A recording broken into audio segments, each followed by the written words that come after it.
ತಮಿಳುನಾಡಿಗೆ ನೀರು ಹೊರಿಸೋದಕ್ಕೆ ಸಿಡಬ್ಲ್ಯೂಆರ್ಸಿ ಸೂಚನೆ ಕೊಟ್ಟಿರುವ ಬೆನ್ನಲ್ಲೇ ಮಂಡ್ಯದಲ್ಲಿ ನಿರೀಕ್ಷೆಯಂತೆ ಅನ್ನದಾತರ ಆಕ್ರೋಶ ಕೂಡ ತೀವ್ರಗೊಳ್ತಾ ಇದೆ.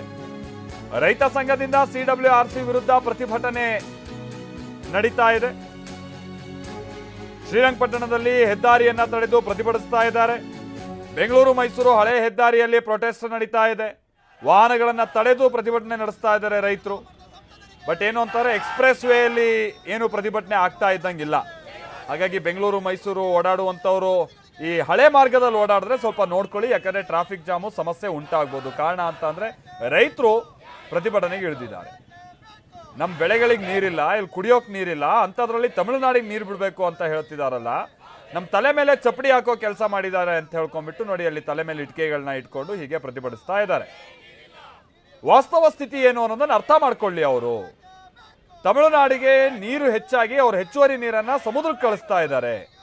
ಅಂಥದ್ರಲ್ಲಿ ಇವರು ತಿಂಗಳು ಲೆಕ್ಕದ ನೀರು ನಮಗೆ ಬಿಡಬೇಕು ಅಂತ ಹೇಳ್ಕೊಂಡು ಈ ಥರ 4 TMC 5 TMC ಅಂತ ನೀರು ಬಿಡೋಕ್ಕೆ ಹೇಳಿದ್ರೆ ಹೆಂಗೆ ಸಾಧ್ಯ ಇದು? ವಾಸ್ತವ ಸ್ಥಿತಿ ಏನಿದೆ ಅನ್ನೋದು ಅರ್ಥ ಮಾಡ್ಕೊಳ್ಳಿ. 17 TMC ಇದೆ, 5 TMC ನೀರು ಬಳಸಕ್ಕೆ ಬರಲ್ಲ. ಇರೋ 12 TMC ನೀರಲ್ಲಿ ಬೆಳೆಗಳಿಗೆ ಅಂತೂ ಅದು ಸಾಧ್ಯ ಇಲ್ಲ. ಕುಡಿಯೋಕೆ ಸುಮಾರು 7-8 TMC ನೀರು ಬೇಕು. ಆಮೇಲೆ 1 TMC ಅಷ್ಟು ನೀರು ಎವಾಪರೇಟ್ ಆಗಿ ಹೋಗುತ್ತೆ. ಹಾಗಾಗಿ ಉಳಿಯೋ ನೀರಿನಲ್ಲಿ ನಾವು ಭಾಳ ಕಷ್ಟಪಡಬೇಕಾಗುತ್ತೆ ಇಲ್ಲೇ ಹೊಂದ್ಕೊಳ್ಳುವಂಥ ನಿಟ್ಟಿನಲ್ಲಿ. ಯಾವ ಕಾರಣಕ್ಕೂ ರಾಜ್ಯ ಸರ್ಕಾರ ನೀರನ್ನು ಬಿಡುಗಡೆ ಮಾಡಬಾರ್ದು ಅಂತೇಳಿ ಇವರು ಪಟ್ಟು ಹಿಡಿತಾ ಇದ್ದಾರೆ. ಮತ್ತೊಂದು ಕಡೆ ಅಲ್ಲಿ ಟ್ರಾಫಿಕ್ ಜಾಮ್ ಕೂಡ ಭಾಳ ಕಿಲೋಮೀಟರ್ ಗಟ್ಟಲೆ ಉಂಟಾಗ್ತಾ ಇರೋದನ್ನು ನೋಡ್ತಾ ಇದ್ದೀರಾ. ಪ್ರಮುಖವಾಗಿ ಭಾಳಷ್ಟು ಲಾರಿಗಳು ಸಾಲ್ಗಟ್ಟಿ ನಿಂತಿದ್ದಾವೆ. ದ್ವಿಚಕ್ರ ವಾಹನಗಳು, ಕಾರ್ಗಳು ಹೀಗೆ ಬದಲಿ ರೋಡ್ ತೆಗೆದುಕೊಳ್ಳುವಂಥ ಪ್ರಯತ್ನವನ್ನು ಇನ್ನು ಕೆಲವರು ಮಾಡ್ತಾ ಇದ್ದಾರೆ.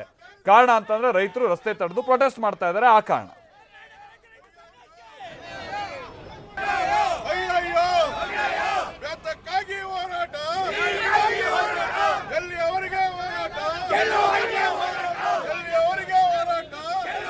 ದಿಲೀಪ್ ನಮ್ಮ ಪ್ರತಿನಿಧಿ ಇದಕ್ಕೆ ಸಂಬಂಧಪಟ್ಟಂಗೆ ಮತ್ತಷ್ಟು ಡೀಟೇಲ್ಸ್ ಅನ್ನ ಕೊಡ್ತಾರೆ. ನಮ್ಮ ಜೊತೆಗೆ ನೇರ ಸಂಪರ್ಕದಲ್ಲಿ ಜಾಯಿನ್ ಆಗ್ತಾ ಇದ್ದಾರೆ. ದಿಲೀಪ್, ಈ ಪ್ರತಿಭಟನೆ ಯಾವ ಕಡೆಗೆ ಹೋಗ್ತಾ ಇದೆ ಅಂತ ಹೇಳ್ಕೊಂಡು, ಯಾಕಂದ್ರೆ ಇವತ್ತು ಮುಖ್ಯಮಂತ್ರಿಗಳೇನೋ ಈ ವಕೀಲರ ಜೊತೆಗೆ ಮಾತುಕತೆ ನಡೆಸ್ತಾರಂತೆ. ರಾಮಲಿಂಗಾರೆಡ್ಡಿ ಅವರು ಜಲಸಂಪನ್ಮೂಲ ಇಲಾಖೆ ಅಧಿಕಾರಿಗಳ ಜೊತೆಗೆ ಸಭೆ ಕರೆದಿದ್ದಾರೆ.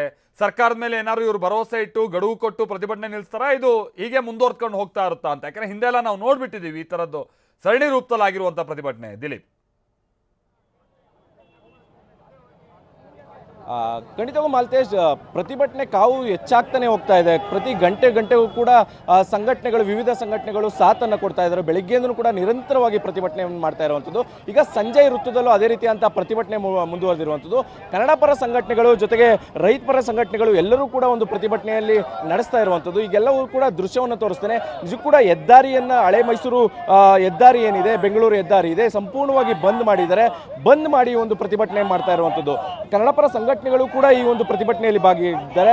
ತಲೆ ಮೇಲೆ ಕಲ್ಲಿನ ಚಪ್ಪಡಿಯನ್ನು ಎತ್ಕೊಂಡು ಒಂದು ರೀತಿಯಲ್ಲಿ ರಾಜ್ಯ ಸರ್ಕಾರ ಮತ್ತು ಕೇಂದ್ರದ ವಿರುದ್ಧ ಆಕ್ರೋಶವನ್ನು ಹೊರಹಾಕ್ತಾ ಇದ್ದಾರೆ. ಖಾಲಿ ಬಿಂದಿಗೆಗಳನ್ನು ಕೂಡ ಇಟ್ಕೊಂಡಿದ್ದಾರೆ. ಯಾಕಂದ್ರೆ ಈ ರೀತಿಯಂತ ರೈತರಿಗೆ ಮರಣ ಶಾಸನವಾದಂಥ ಈ ತೀರ್ಪು ನಿಜಕ್ಕೂ ಕೂಡ ಒಂದು ರೀತಿಯಲ್ಲಿ ರೈತರಿಗೆ ಪ್ರತಿ ಬಾರಿ ಸಂಕಷ್ಟಕ್ಕೆ ಒಡ್ಡಾಗ್ತಾ ಇದೆ. ಪ್ರತಿ ಬಾರಿ ರಾಜ್ಯದ ಈ ರೀತಿಯಂತ ಪರಿಸ್ಥಿತಿ ಬಂದಾಗ ರಾಜ್ಯದ ವಿರುದ್ಧವೇ ತೀರ್ಪುಗಳು ಬರ್ತವೆ. ಇದು ಒಂದು ರೀತಿಯಲ್ಲಿ ನಿಜಕ್ಕೂ ಕೂಡ ರೈತರಿಗೆ ಒಂದು ರೀತಿಯಲ್ಲಿ ಮರಣ ಶಾಸನ ಆಗಿದೆ ಅನ್ನುವಂಥ ನಿಟ್ಟಿನಲ್ಲಿ ಎಲ್ಲರೂ ಕೂಡ ಆಕ್ರೋಶ ಹೊರಹಾಕ್ತಾ ಇರುವಂಥದ್ದು. ಯಾಕಂದ್ರೆ ಈ ಒಂದು ರಾಜ್ಯದ ನಿರ್ಣಯ ಏನಿದೆ, ರೈತರುಗಳು ಬೆಳೆಗಳನ್ನು ಬೆಳಿಬೇಡಿ ಅನ್ನುವಂಥ ನಿಟ್ಟಿನಲ್ಲಿ, ಆದರೆ ಈ ಒಂದು ವಿಚಾರವಾಗಿ ತಮಿಳುನಾಡು ಬೆಳೆಗಳಿಗೆ ನೀರು ಕೊಡ್ತಾ ಇರುವಂಥದ್ದು ಎಷ್ಟರ ಮಟ್ಟಿಗೆ ಸರಿ ಅನ್ನುವಂಥ ನಿಟ್ಟಿನಲ್ಲಿ ಈ ಒಂದು ಪ್ರತಿಭಟನೆ ಮಾಡ್ತಾ ಇರುವಂಥದ್ದು. ಖಾಲಿ ಕೊಡವನ್ನು ಹಿಡ್ಕೊಂಡು ಪ್ರತಿಭಟನೆ ಮಾಡ್ತಾ ಇದ್ದಾರೆ. ಈಗ ನಮ್ಮ ಜೊತೆ ಕಾರ್ಯಕರ್ತರಿದೆ, ಕನ್ನಡ ಪರ ಸಂಘಟನೆ ಕಾರ್ಯಕರ್ತರು, ಅವ್ರನ್ನೇ ಮಾತಾಡಿಸ್ತಾ ಹೋಗ್ತಾರೆ. ಸರ್, ಎಲ್ಲಿವರೆಗೆ ಈ ಹೋರಾಟ ಅಂತ? ಏನು ನಿನ್ನೆ ಕೊಟ್ಟಂಥ ಆದೇಶ, CWRC ಆದೇಶ ಕೊಟ್ಟಂಥದ್ದು ಕಾವೇರಿ ಅಚ್ಚುಕಟ್ಟು ಪ್ರದೇಶದ ಎಲ್ಲ ರೈತರಿಗೆ ಮರಣ ಶಾಸನ ಆದೇಶವನ್ನು ಕೊಟ್ಟಿದೆ. ಏನು ಈ ಆದೇಶ ಹಲವಾರು ವರ್ಷಗಳಿಂದ ನೋಡ್ಕೊಂಬರ್ತಾ ಇದ್ದೀವಿ. ಯಾವತ್ತೂ ಕನ್ನಡಿಗರ ಪರವಾಗಿ, ಕರ್ನಾಟಕದ ಪರವಾಗಿ ಬಂದಿಲ್ಲ ಇದುವರೆಗೆ. ಬರೀ ತಮಿಳುನಾಡಿಗೆ ಬರ್ತಾ ಇದೆ. ತಮಿಳುನಾಡರ ಏಜೆಂಟರ ರೀತಿ ವರ್ತನೆ ಮಾಡ್ತಾ ಇದ್ದಾರೆ. ಇವತ್ತು ಈಗ ಏನು ಹಲವಾರು ಈ ಮುಂಗಾರು ಮಳೆ ಮಂಡ್ಯ ಜಿಲ್ಲೆ ಈ ಭಾಗದಲ್ಲಿ ಮುಂಗಾರು ಮಳೆ ಕೈ ಕೊಟ್ಟಿದೆ. ಕುಡಿಯೋಕ್ಕೆ ನೀರಿಲ್ಲ. ಅಂಥ ಪರಿಸ್ಥಿತಿಯಲ್ಲಿ 4.5 TMC ನೀರು ಹರಿಸೋದು ಆದೇಶ ಮಾಡ್ತಾರೆ ಅಂದರೆ ಇದರಲ್ಲಿ ಏನು ವೈಫಲ್ಯ ಇದೆ? ಸಂಪೂರ್ಣವಾಗಿ ರಾಜ್ಯ ಸರ್ಕಾರದ ಸಂಪೂರ್ಣ ವೈಫಲ್ಯ ಇದೆ. ಇಲ್ಲಿ ಅಧಿಕಾರಿಗಳ ವೈಫಲ್ಯ ಇದೆ. ಇಲ್ಲಿನ ಜನಪ್ರತಿನಿಧಿಗಳು ಒಂದು ಏನು ಕರ್ನಾಟಕದ ಹೋದಂಥ 28 ಸಂಸದರು ಕರ್ನಾಟಕ ಪರವಾಗಿ ಯಾವತ್ತೂ ಧ್ವನಿ ಎತ್ತಿಲ್ಲ. ಬರೀ ತಮಿಳುನಾಡಿಗೆ ಏಜೆಂಟ್ ರೀತಿ ಕೆಲಸ ಮಾಡ್ತಾರೆ. ಏನಾರ ನೀರು ಹರಿಸಿದ್ರೆ ಕರ್ನಾಟಕ ರಕ್ಷಣೆ ಸನ್ಮಾನ TNR ನೇತೃತ್ವದಲ್ಲಿ ರಾಜ್ಯದ ಉದ್ದಲಕರು ಬೃಹತ್ ಚಳುವಳಿಗೆ ಬೃಹತ್ ಹೋರಾಟಕ್ಕೆ ಕರ್ನಾಟಕ ರಾಜ್ಯಕ್ಕೆ ಸಜ್ಜಾಯ್ತೆ ಅಂತೇಳಿ ಸಂದರ್ಭ ಹೇಳ್ತೀನಿ. ಇವಿಷ್ಟು ಕನ್ನಡ ಪರ ಸಂಘಟನೆಗಳ ಹೋರಾಟಗಳಾಗಿರುವಂಥದ್ದು. ಅದೇ ರೀತಿ ವಿವಿಧ ಸಂಘಟನೆಗಳು ಒಂದು ಪ್ರತಿಭಟನೆ ನಡೆಸ್ತಾ ಇರುವಂಥದ್ದು. ನಾವು ಇಲ್ಲಿ ಭತ್ತ ಬೆಳೀತಾ ಇದ್ವಿ, ಆದರೆ ಉರುಳಿ ಬೆಳೆಯುವಂಥ ಪರಿಸ್ಥಿತಿ ಬಂದ್ಬಿಟ್ಟಿದೆ ಅನ್ನುವಂಥ ನಿಟ್ಟಿನಲ್ಲಿ ಉರುಳಿಯನ್ನು ಕೂಡ ಇಟ್ಕೊಂಡು ಒಂದು ಪ್ರತಿಭಟನೆ ಮಾಡ್ತಾ ಇರುವಂಥದ್ದು. ಈಗ ಈ ಪ್ರತಿಭಟನಾಕಾರರು ನಮ್ಮ ಜೊತೆ ಇದ್ದಾರೆ, ಅವ್ರನ್ನ ಮಾತಾಡಿಸ್ತಾ ಹೋಗ್ತೇನೆ. ಸರ್, ಈ ಪ್ರತಿಭಟನೆ ಉದ್ದೇಶಗಳು ನಿಜಕ್ಕೂ ಕೂಡ ಸಾಕಷ್ಟು ಬಾರಿ ನೀವು ಪ್ರತಿಭಟನೆಗಳು ಮಾಡ್ತಾ ಇದ್ರಿ. ಈ ಎಲ್ಲವೂ ಸಂದರ್ಭದಲ್ಲಿ ರಾಜ್ಯದ ವಿರುದ್ಧವಾದಂಥ ತೀರ್ಪುಗಳು ಬರ್ತಾ ಇದೆ ಅನ್ನುವಂಥ ನಿಟ್ಟಿನಲ್ಲಿ ಈಗಲೂ ಕೂಡ ಈ ರೀತಿಯಂತ ನಮ್ಮ ರೈತರುಗಳಿಗೆ ನೀರು ಕೊಡ್ತಾ ಇಲ್ಲ. ಸರ್, ಸತ್ಯ ಹೇಳ್ಬೇಕಂದ್ರೆ ಸರ್, ನಮ್ಮ ಕಣ್ಣೀರೇ ಬರುತ್ತೆ ಸರ್. ಕುಡಿಯೋಕ್ಕೆ ನೀರಿಲ್ಲ ಸರ್, ಜಾನುವಾರುಗಳು ನೀರಿಲ್ಲ ಸರ್. ತಮಿಳ್ನಾಡಿಗೆ ಹೆಂಗೆ ಸರ್ ನೀರು ತೆಗಿತಾರೆ ಸರ್? ಹಿಂದೆ ಮುಖ್ಯಮಂತ್ರಿ ದೇವರಾಜ್ ಅರಸು ಅವರು ಮಂಡ್ಯ ಜಿಲ್ಲೆಗೆ ನಾವು ಉಳ್ಳಿ ಬಿಸ್ವಿ ಅಂತ ಹೇಳಿದ್ರಂತೆ. ಅದೇ ಅವರಾದಿನ ಏನೋ DK ಶಿವಕುಮಾರ್ ತುಳಿತಾ ಇದ್ದಾರೆ. ಮಂಡ್ಯ ಜಿಲ್ಲೆಗೆ ಉಳ್ಳಿ ಬಿಸ್ತೀನಿ ಅಂತ ಪರಿಸ್ಥಿತಿ ಬಂದಿದೆ. ಕಬ್ಬು, ಭತ್ತ, ರಾಗಿ ಸಾಕಷ್ಟು ಬೆಳೆಯುವಂಥ ಈ ನಮ್ಮ ಮಂಡ್ಯ ಜಿಲ್ಲೆ ಸಮೃದ್ಧವಾಗಿ ಸಕ್ಕರೆ ಕೊಡುವಂಥ ಮಂಡ್ಯ ಜಿಲ್ಲೆಗೆ ಇವತ್ತು ಉಳ್ಳಿ ಬಿಚ್ಚುವ ಪರಿಸ್ಥಿತಿ ಬಂದಿದೆ. ದಯಮಾಡಿ DK ಶಿವಕುಮಾರ್ಗೆ ನನ್ನ ನೇರ ಆಗ್ರಹ ಇದೆ ಸ್ವಾಮಿ, ಯಾವುದೇ ಕಾರಣಕ್ಕೂ ಒಂದಾನೆ ತಮಿಳ್ನಾಡು ನೀರು ಬಿಡಬಾರ್ದು. ಬಿಟ್ಟರೆ ಇದು ಸಾಂಕೇತಿಕವಾಗಿ ಮಾಡ್ತಾ ಇದ್ವಿ. ನಾಳೆಯಿಂದ ಉಗ್ರ ಪ್ರತಿಭಟನೆ ಅಂತೇಳಿ ಆಗ್ರಹಿಸ್ತಾ ಇದ್ದೀನಿ ನಾವು. ಇದು ಮತ್ತೊಂದು ಕಡೆ ಒಂದು ರೀತಿಯಲ್ಲಿ ರೈತರು ಪ್ರತಿಭಟನೆ ಮಾಡ್ತಾ ಇರೋದು, ಜೊತೆಗೆ ಇಲ್ಲಿ ಕನ್ನಡ ಪರ ಸಂಘಟನೆಗಳು ಪ್ರತಿಭಟನೆ ಮಾಡ್ತಾ ಇದ್ದಾರೆ. ಅವ್ರನ್ನ ಕಳಿಸುವಂಥ ಕೆಲಸವನ್ನ ಪೊಲೀಸರು ಮಾಡ್ತಾ ಇದ್ದಾರೆ. ಯಾಕಂದ್ರೆ ಈ ಒಂದು ಪ್ರತಿಭಟನೆ ಸಾರ್ವಜನಿಕರಿಗೆ ತೊಂದರೆ ಆಗ್ತಾ ಇದೆ ಅನ್ನುವಂಥ ನಿಟ್ಟಿನಲ್ಲಿ ಈ ಒಂದು ರಸ್ತೆಯಲ್ಲಿ ಕುಳಿತಿದ್ದಂಥ ಪ್ರತಿಭಟನಾಕಾರರನ್ನ ಮೇಲೆಳಿಸುವಂಥ ಕೆಲಸವನ್ನ ಮಾಡ್ತಾ ಇದ್ದಾರೆ. ಯಾಕಂದ್ರೆ ನಿರಂತರವಾಗಿ ಪ್ರತಿಭಟನೆ ಮಾಡ್ತಾ ಇದ್ದಾರೆ. ರಾಜ್ಯದ ರೈತರುಗಳಿಗೆ ಅನ್ಯಾಯ ಆಗಿದೆ. ಇಂಥ ಅನ್ಯಾಯ ಆಗಿದಂಥ ಸಂದರ್ಭದಲ್ಲಿ ಪ್ರತಿಭಟನೆ ಮಾಡುವಂಥದ್ದು ನಮ್ಮ ಹಕ್ಕು. ಆದರೆ ಈ ರೀತಿಯಾದಂಥ ನಮ್ಮ ಪ್ರತಿಭಟನೆಯನ್ನು ಹತ್ತಿಕ್ಕುವಂಥ ಕೆಲಸ ಮಾಡ್ತಾ ಇದ್ದಾರೆ ಅನ್ನುವಂಥ ನಿಟ್ಟಿನಲ್ಲಿ ಏನು ಕನ್ನಡ ಪರ ಸಂಘಟನೆಗಳು ಮತ್ತು ರೈತ ಸಂಘಟನೆಗಳು ಎಲ್ಲರೂ ಕೂಡ ಒಂದು ರೀತಿಯಲ್ಲಿ ಆಗ್ರಹವನ್ನು ಮಾಡ್ತಾ ಇರೋದು, ಆಕ್ರೋಶವನ್ನು ಪೊಲೀಸರ ವಿರುದ್ಧ ಕೂಡ ಆಕ್ರೋಶವನ್ನು ವ್ಯಕ್ತಪಡಿಸ್ತಾ ಇರುವಂಥದ್ದು. Maltesh. Okay, thank you Dilip. ಮತ್ತೊಂದು ಕಡೆ ಬೆಂಗಳೂರಿನಲ್ಲೂ ಕೂಡ ಭಾಳ ಪ್ರತಿಭಟನೆ ಆಗ್ತದೆ. ಯಾಕಂದರೆ ಕಾವೇರಿ ನದಿ ನೀರು ಏನಾದರೂ ಅಲ್ಲಿ ಶಾರ್ಟೇಜ್ ಆದರೆ ಕುಡಿಯೋ ನೀರಿಗೆ ಸಮಸ್ಯೆ ಆಗುತ್ತೆ. ಬೆಂಗಳೂರಿಗೆ ಇರುವಂಥ ಒಂದೇ ಒಂದು ನೀರಿನ ಮೂಲ ಅಂತ ಅಂದರೆ ಅದು ಬಹುತೇಕ ಕಾವೇರಿ.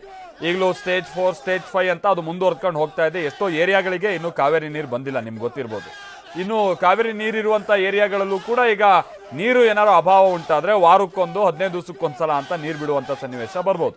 ಈಗ ಆಲ್ರೆಡಿ ನಿಮ್ಗೆ ಗೊತ್ತಿರ್ಬೋದು, BWSSB ಇಂದ ಭಾಳ ಕ್ಲಿಯರ್ ಆದಂಥ ಸೂಚನೆ ಬಂದಿದೆ. ಅದೇನು ಅಂತ ಅಂದರೆ ಮನೆಯಲ್ಲಿ ಕಾರು ಬೈಕು ತೊಳೆಯಕ್ಕೆ ಹೋಗಬಾರ್ದು, ನೀರನ್ನ ಪೋಲ್ ಆಗಬಾರ್ದು ಅನ್ನುವಂಥ ನಿಟ್ಟಿನಲ್ಲಿ ಈಗೆಲ್ಲ ವ್ಯವಸ್ಥೆಗಳಾಗ್ತಾ ಇದೆ. ಅಂದರೆ ಸನ್ನಿವೇಶ ಇಷ್ಟು ಭೀಕರವಾಗಿದೆ ಇಲ್ಲಿ.